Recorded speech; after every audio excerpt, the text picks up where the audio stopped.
Jadi gini, kalau ada cowok yang bilang, ikuti arus aja, atau nggak mau berkomitmen, atau nggak punya visi kemana hubungan ini akan berjalan, itu cowok yang harus kamu jauhi. Dengerin baik-baik ya. Oke, disclaimer dikit, gua nggak mau ngehina atau menjelekkan cowok-cowok secara umum. Nggak bermaksud buat menggambarkan citra negatif tentang cowok secara keseluruhan. But, gua bakal nunjukin bahwa ada cowok-cowok buruk di luar sana.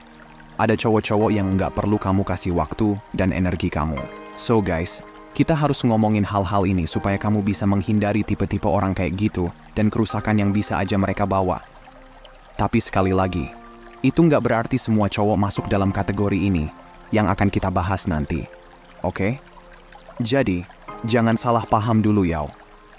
Karena gue yakin banget, nggak cuman yakin, gue tahu bahwa cowok-cowok yang luar biasa itu ada. Hubungan yang hebat itu bisa terjadi. Tapi kita harus belajar gimana caranya menjauh dari orang-orang yang salah.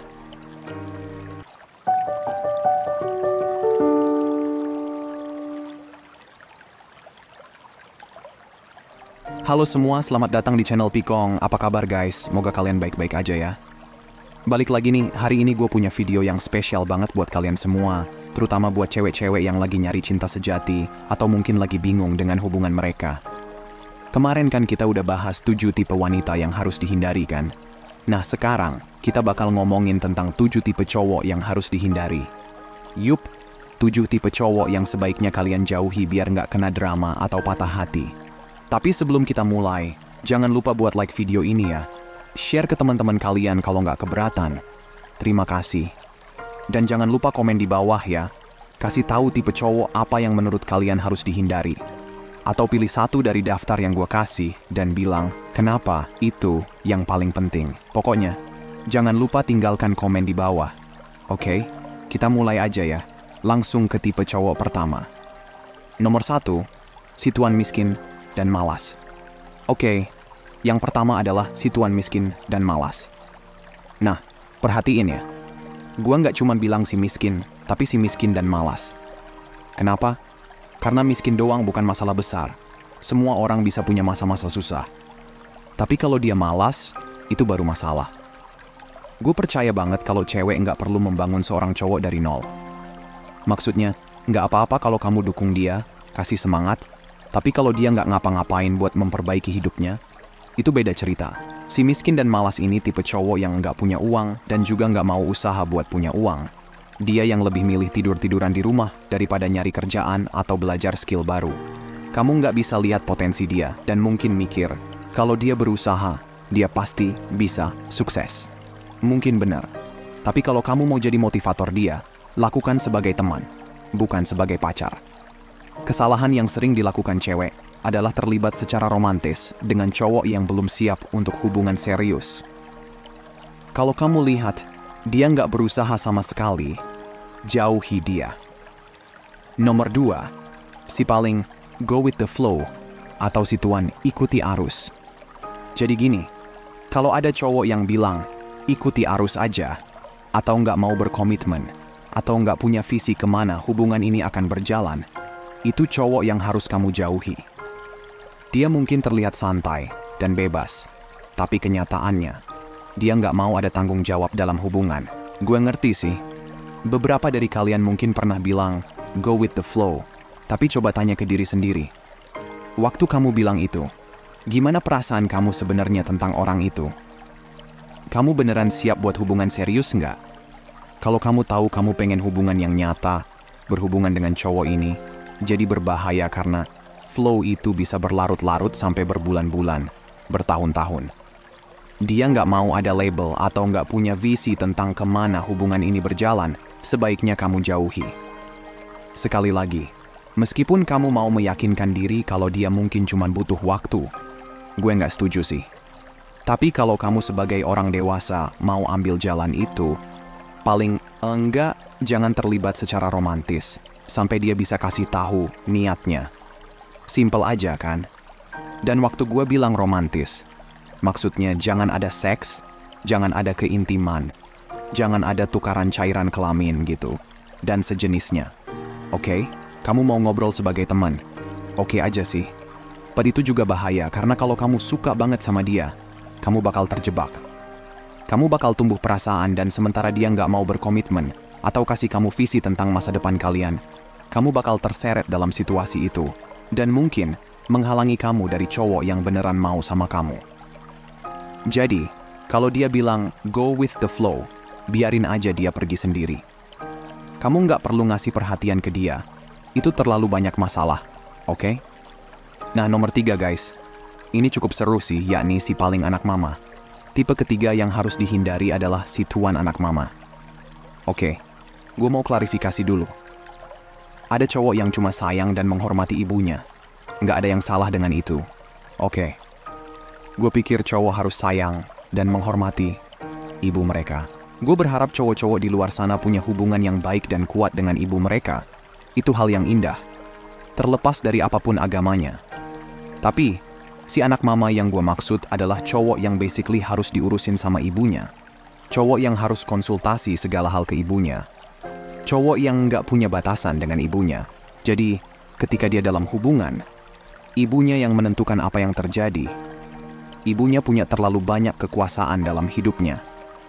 Dia basically dikendalikan oleh ibunya. Atau kapan aja bisa dikendalikan. Oke? Itu masalah. Seorang cowok harus belajar berdiri di atas kaki sendiri. Dia bisa menghormati dan menghargai ibunya. Tapi harus ada batasan. Dia bukan pengendali hubungan ini. Dia nggak bisa mengintervensi hubungan kalian dengan cara negatif. Kalau ibunya mendukung, memberi semangat, jadi tempat bersandar yang baik dan sehat, nggak masalah. Tapi jujur aja, banyak ibu di luar sana yang bikin kekacauan. Banyak ibu yang merusak hubungan. Banyak ibu yang nggak tahu batasan mereka. Dan gue bilang, ini dengan hormat.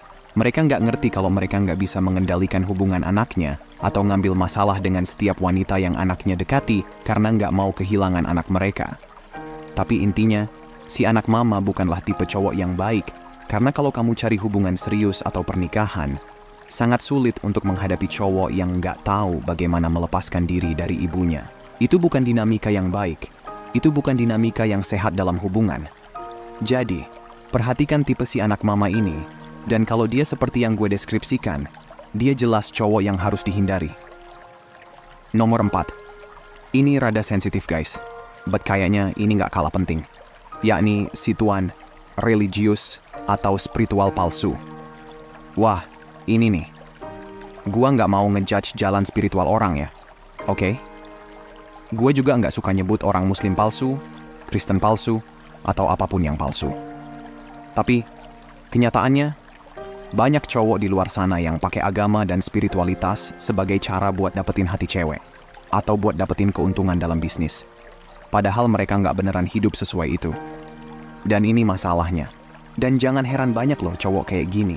Beberapa tanda yang harus diperhatikan adalah bagaimana tingkah lakunya di luar kerumunan. Maksudnya, ketika dia lagi di depan banyak orang, mungkin dia sering kutip ayat-ayat suci dan segala macam. Tapi biasanya, tipe yang palsu ini cenderung sangat menghakimi di luar itu. Sangat jahat dalam banyak hal. Mereka bisa jadi sangat kasar secara verbal, sangat mengontrol, dan punya kecenderungan negatif yang muncul saat mereka nggak di depan orang banyak. Begitu penonton nggak ada, sifat aslinya mulai kelihatan. Masalahnya, banyak cewek yang tertarik sama apa yang mereka lihat karena mereka jadi bagian dari penonton itu. Mereka percaya, oh my gosh, dia orang yang religius banget, dia ini, dan itu, bla bla. Dan ketika dia mulai nunjukin sisi lain yang jelas bertentangan dengan sosok religius yang dia tunjukin, kamu masih mencoba bertahan dengan apa yang dia tunjukin pertama kali. Kamu masih berusaha memegang teguh fakta bahwa mungkin titelnya adalah ngerti dan pandai dalam agama atau apapun itu. Intinya, kamu terjebak dengan apa yang terlihat di permukaan dan resume-nya daripada mengakui perilaku dan semangat yang dia tunjukin di luar itu. Banyak cowok baik yang beneran religius, tapi yang palsu harus kamu jauhi. Gue udah lihat banyak situasi toksik. Ini bisa jadi sangat toksik karena dia sangat pandai tampil di depan orang banyak, sehingga ketika kamu bilang ke orang lain tentang kelakuannya, mereka malah mikir kamu yang gila. Ini bisa terjadi karena butuh waktu untuk menyadari bahwa dia religius palsu atau apapun yang palsu. Tapi begitu kamu lihat itu, kamu harus menanganinya. Dan kalau nggak ada perbaikan, kamu harus pergi. Simple aja. Jangan menyangkal itu karena dia punya titel tertentu, atau karena dia tampil sangat baik di depan umum. Kamu harus tetap berpegang pada apa yang kamu lihat di luar itu dan intuisi kamu.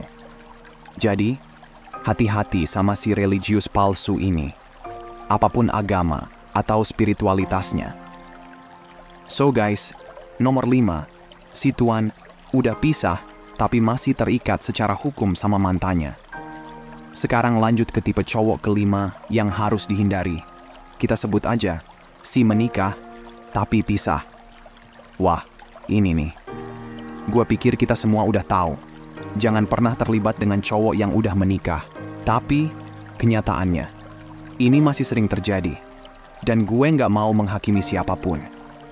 Jadi, gue nggak ngomong untuk merendahkan siapapun yang sedang dalam situasi ini, atau sedang mempertimbangkannya. Gue cuma mau kasih semangat untuk nggak entertain situasi ini. Gue mau kasih semangat untuk keluar dari situasi ini. Alasannya, kenapa kamu harus menghindari si menikah tapi pisah? Gue mau jelaskan satu hal dengan sangat jelas. Nggak semua cowok yang menikah tapi udah pisah itu bohong ya. Nggak semua cowok punya niat jahat. Beberapa orang mungkin sangat terjebak dalam perasaan mereka sendiri, dan mereka ingin dicintai. Mereka ingin ada seseorang. Mereka akan meyakinkan diri bahwa ini oke, karena mereka udah pisah dari pernikahan mereka. Tapi gue akan menganjurkan individu-individu ini juga untuk nggak entertain hubungan sampai mereka resmi bercerai. Cowok kayak gini butuh waktu untuk sembuh. Butuh membersihkan situasi dulu. Dia nggak boleh bawa orang baru saat dia belum menyelesaikan urusan dengan orang sebelumnya. Gue di sini nggak untuk bilang bahwa dia harus bercerai atau apapun itu. Gue cuman bilang, kalau dia sedang melalui itu, selesaikan dulu. Selesaikan semuanya baru entertain hubungan baru. Tapi buat wanita, penting untuk menghindari cowok tipe ini. Sekali lagi, bukan karena gue bilang dia orang jahat meskipun beberapa dari mereka memang jahat dan bohong. Mereka nggak benar-benar pisah. Dan kalau dia masih menikah, maka intinya adalah setiap saat situasinya bisa berubah. Gue udah lihat situasi di mana wanita terjebak dengan tipe cowok ini. Dan dia bilang ke mereka, aku akan meninggalkan istriku. Aku berencana bersama kamu. Allah dan kalimat-kalimat tai kucing lainnya. Dan kemudian beberapa bulan kemudian, dia datang lagi ke kamu dan bilang, kamu tahu nggak? Aku memutuskan untuk memperbaiki hubungan dengan istriku. Aku nggak mau meninggalkan anak-anakku, apapun alasannya. Dan sekarang kamu patah hati, kamu hancur, dan nggak tahu bagaimana keluar dari situasi itu. Atau kamu tetap jadi selingkuhannya karena kamu sudah terlalu terikat sama dia meskipun sekarang dia bilang ke kamu, aku nggak akan meninggalkan istriku lagi.